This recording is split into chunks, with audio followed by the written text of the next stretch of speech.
What's going on, everybody? Welcome to another episode of Operation Redwood. We're going to get right into it today. We are going to be talking about intensity in the Christian culture. Is it a good thing? Is it a bad thing? Why some people are turned off? Why some people are drawn to it? And what do we believe here at Operation Redwood? As always, I'm here with my co-host Samuel, and we were just literally in this amazing conversation. And I literally was like, hey, stop, time out. Let me hit record and let's get into it. Get So, into it. pick right back up where you were, Samuel, or Sure. back up a little bit. I But let's appreciate talk you.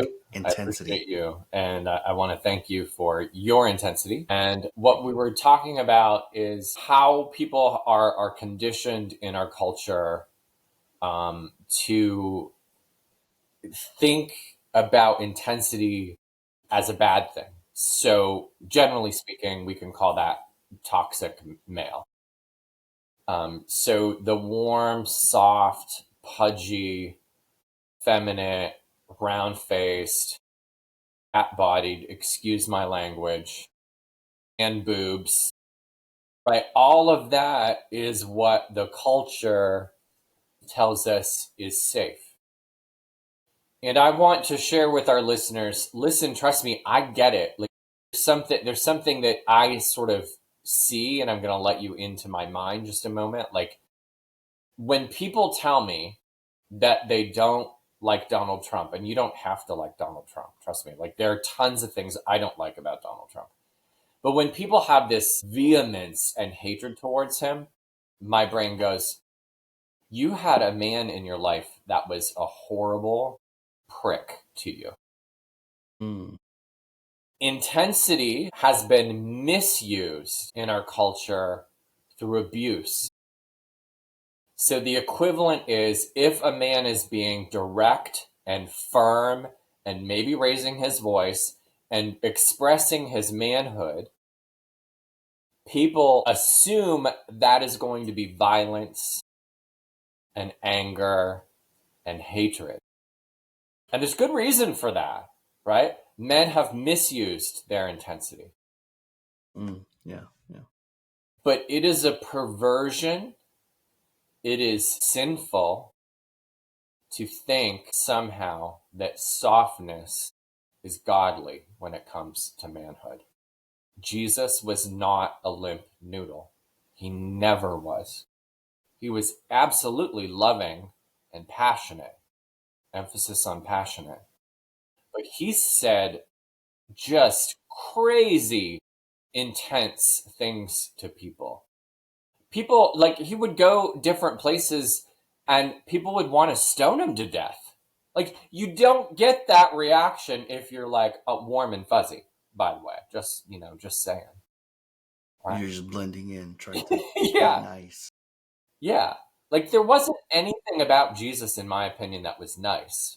Right. So and I know like people might be going, this is blasphemous.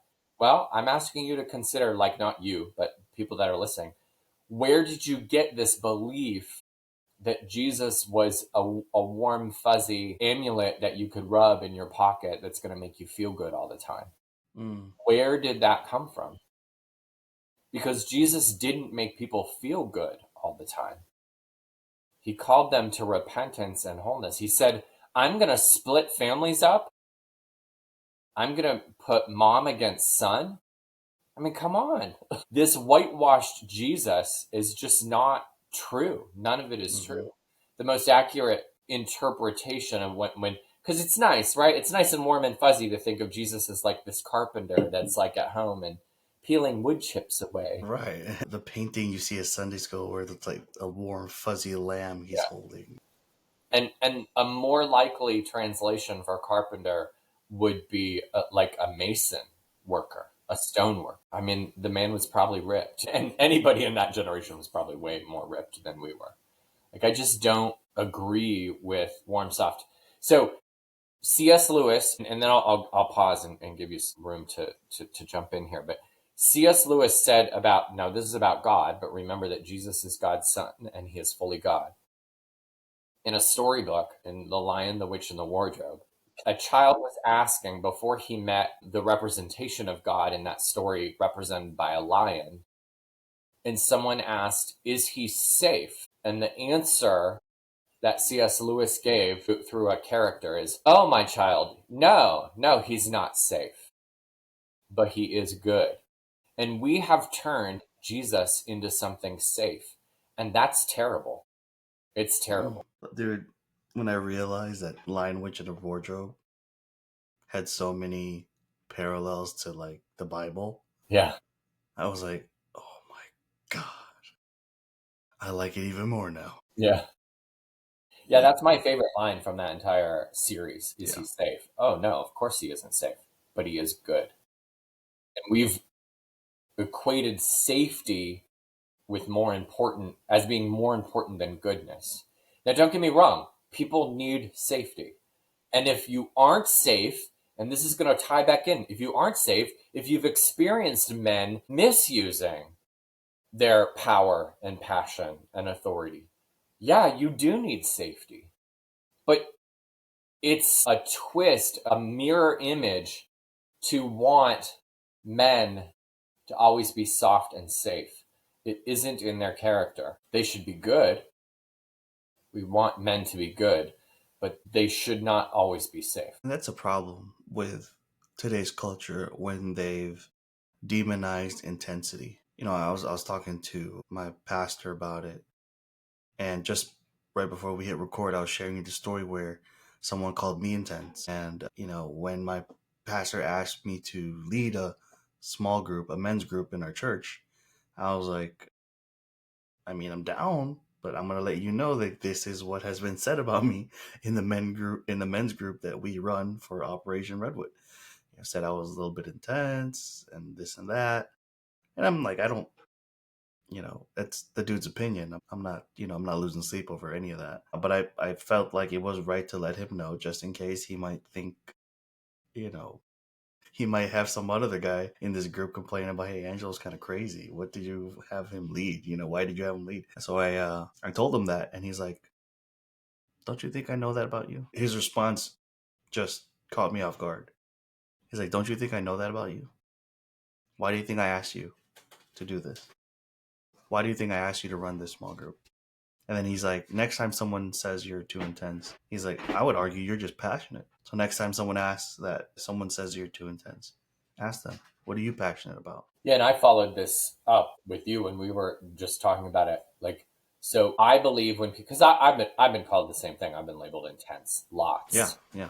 Um, what I believe that tells me is that that person experienced intensity in a way that was scary and aggressive, and they Yeah. don't know what to do with it, right? So they're telling me, they're telling you, they're telling other people who are intense to tone it down because I don't know how to regulate intensity, because the intensity I experienced in my life was mean, aggressive, hurtful, and scary. I'm a therapist. I can't tell you the number, and it's mostly, and I'm just going to be straight up, it's mostly other therapists who have said you're too intense. I want to tangent just for a second. One of the best podcasts, and I don't listen to very many, but one of the best podcasts ever in my life was from this woman. Her name is Pam Krause. She's an IFS therapist. And what she said is, so many therapists out in the world tell people to stop expressing their anger, their hatred, their feelings, but keep expressing all the safe, warm, and fuzzy feelings. And I'm all like, no, come at me. Like, listen, I'm totally fine with my clients screaming and yelling and getting aggressive and fighting. So I'm going to get this flood of people like, yay, I'm going to come and see you. But I have one rule. I have one rule on that. It's like, you don't get to attack me because I didn't do anything to you. You want to express your anger. You want to be hateful. You want to be like, this is the place for it. Like, get it out. But I tell you, Angelo, tons of therapists will shut that stuff down. And most of it, I'm stepping on toes if any therapist is out here listening. Most of it is because you went into this profession because you needed help for the people that were aggressive, angry towards you, and you're shutting other people's expression down. and you are not helping.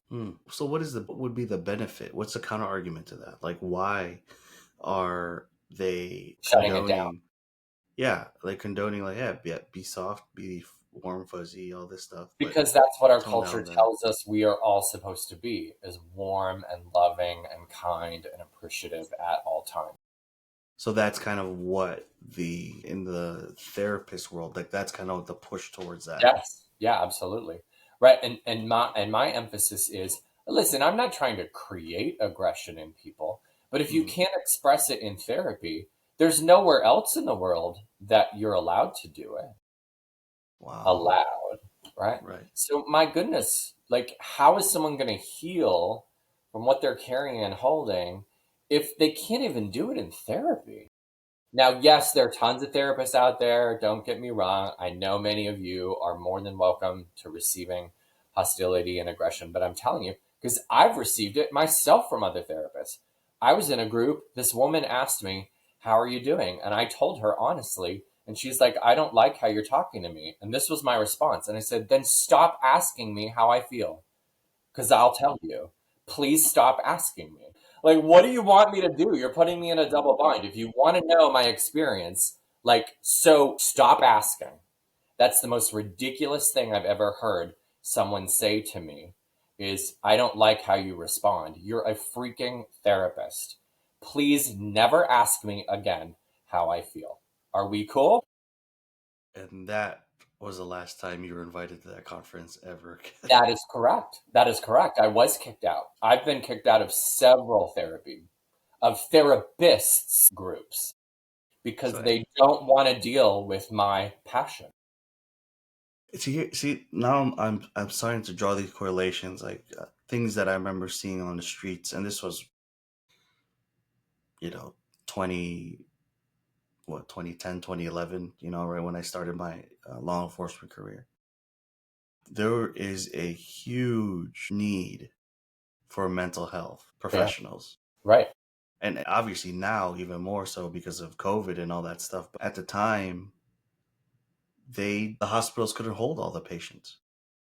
So like there was an overflow and the turnaround was so slow. right. Like there was such a need to see a professional. And I could see the correlation to like, well, a lot of them are kind of like supporting this softness and Yes, instead of actually like dealing. Because at the yes, end, if you can't express that anger, if you can't express that rage, that intensity to a therapist who you're supposed to be able to get it all out, you find other ways. absolutely, And when you go into the 100%. world, drugs, violence, like it's gonna come out. It's gonna come out. You cannot hold that. And I want to be clear. Yes, there are people that are completely fine and completely open to this, but I just want to give credence to how society, because it's not happening just in therapy, but it's clear there how Hmm. society tells men, and let's throw this in, tells women even more. The only thing that you're allowed to be is and kind and soft and warm, and don't let anyone know. And I'm gonna step on toes here right now, and it's the worst in Christian communities. Mm. Women are absolutely not allowed to tell people what they're feeling and experiencing. Hmm. All they're supposed to do is look pretty and smile and tell everyone how much they love Jesus at all times. Hmm. Hmm.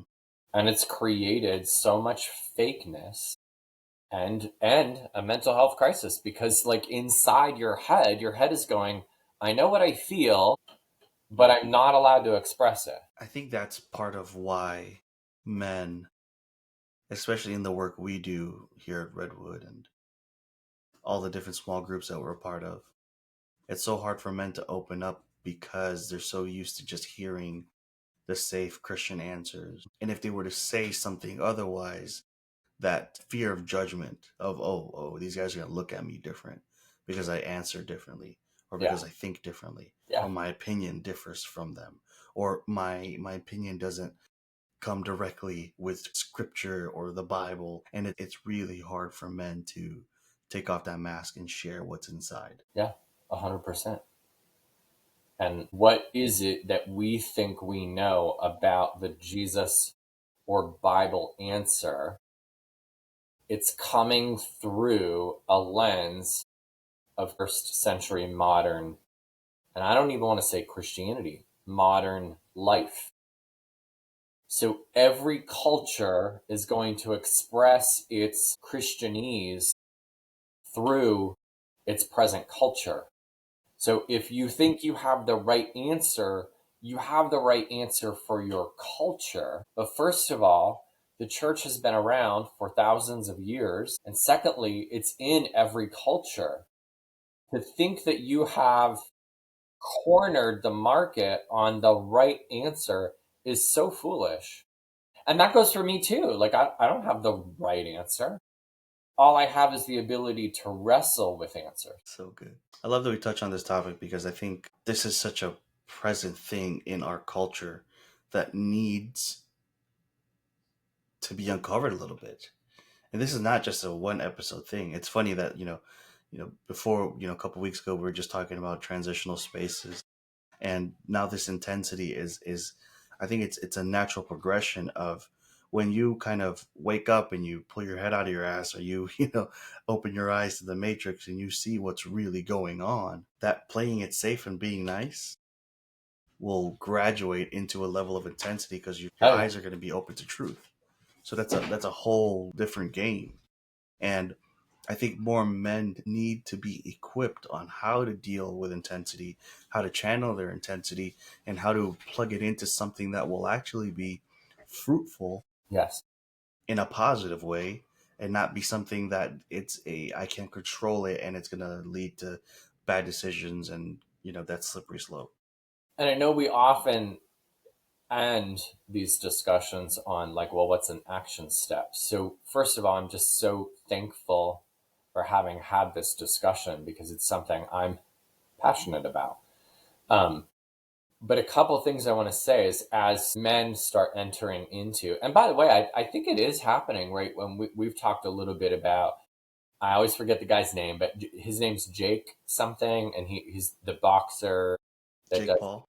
Yes, I think around him and Goggins and others, that there is a movement towards more intensity. That can go to an extreme, of course. I get that. I'm I not Yeah, promoting Jake yeah. Paul as on par with Jesus. I'm not saying that. But I think there is some shifting outside of millennials in the, like, alpha generation, which is kind of cool that they're called alphas. Anyways, the alpha generation into this more like, yeah, well, what is masculinity? But aside from that, like, so as people step into those roles, first of all, assume that people aren't going to like it. Assume it. Like, you're not going to get warm and fuzzies and people be like, oh my gosh, my hero, I'm so glad you're being passionate and direct. But the reason for doing it, in my view, is this: to model for your children, to model for women, to model for society that men can be unsafe and good at the same time. And that is so desperately needed in our culture. As you say that, I think intensity can be a good and it can be a bad. It's a double-edged sword. I think the number one factor is the ability to control and harness it, right? Like like the sun. You got solar power, it could power things up, it can be used for energy, great. But at the same time, it can also burn. It can also, if channeled right, it can like become like a laser beam. So I look at intensity the same way. If we're able to control it, it can be used for good things. But a lack of control leads to blowing up, Yeah, leads to way too much intensity, and it's almost, it doesn't make sense. It's not the right time and place for it. So it's this lack of control. I mean, lack of control, lack of discipline. I mean, we can go all day on that. That's a whole nother topic, especially in today's culture. I know the word doesn't have that meaning today, but you're actually describing meekness. because meekness, its root. Do you already know this? Do you know where I'm going? I do, and actually, I'd love for you to touch on it because I think a lot of people hear meek, Yes. and the image that whenever I ask people this, it's Yeah. like a mouse. Right. Right. For what? I don't mouse meek, like kind of, I don't know. And meekness, its origin is intensity under control. So Mm, origin is a horse that's been bridled. So, like, I mean, think about a horse. Those are powerful, powerful creatures, intensely powerful creatures. mm-hmm. And you can control them with a bridle, with a piece of metal that's put in their mouth, and they'll turn as you move the reins. And that is the example of what meekness is. It's someone who knows they have intensity, strength, courage, bravery, and it is controlled by their inner strength and is only used when necessary. And that's the problem, that weak men have used their intensity and strength and power incorrectly. And that's why we're in the culture that we're in. We as men have to own that we have misused our power. That's why people don't want to see it. Now, you and I might not have done that personally, but we have to own that that is what happened culturally. I could speak for myself. I definitely have misused it in the wrong ways. No, I think we all And have moments, right? yeah, And right, so then exactly. what do we do? Then what do we do? Do we apologize and say that was wrong? It was a wrong use of power. And I'm glad that we're wrapping with this because I think that on the other side, on one side, we're just talking about guys not looking at intensity as a bad thing. And then on the other side, we have people who have used Yeah. intensity and now they're kind of like, oh, I feel bad. It's like the other side just needs a little more grace. They need to remember that, yeah, it's okay to mess up. That's what redemption is about. So it's such an interesting topic. Intensity. Actually, we might have to make this into a series because I think there's so much more to dive into. Um, I mean, we're at 25 minutes right now, and it feels like we've been talking for two because there's so much that we're touching on, and we're just kind of going over it really quick. And I think we're gonna have to set up some time and really dive deeper into this intensity and what it's doing to culture. If you're out there and you're listening and you're appreciating this, or you have questions, please contact Angelo or myself. We'd love to hear from you. We'd love to hear the value you're taking away, and if you've implemented any of these things that we've had through almost 100 episodes. A couple weeks, we'll hit our 100th episode, which is crazy. Oh, yeah, this is episode 99. Oh my gosh, next week's episode 100. And we've been doing it for a while now. So we appreciate you guys. Thank you for all the support. Thank you for tuning in this week. We will see you guys next week for episode number 100. Redwood out. We'll see you.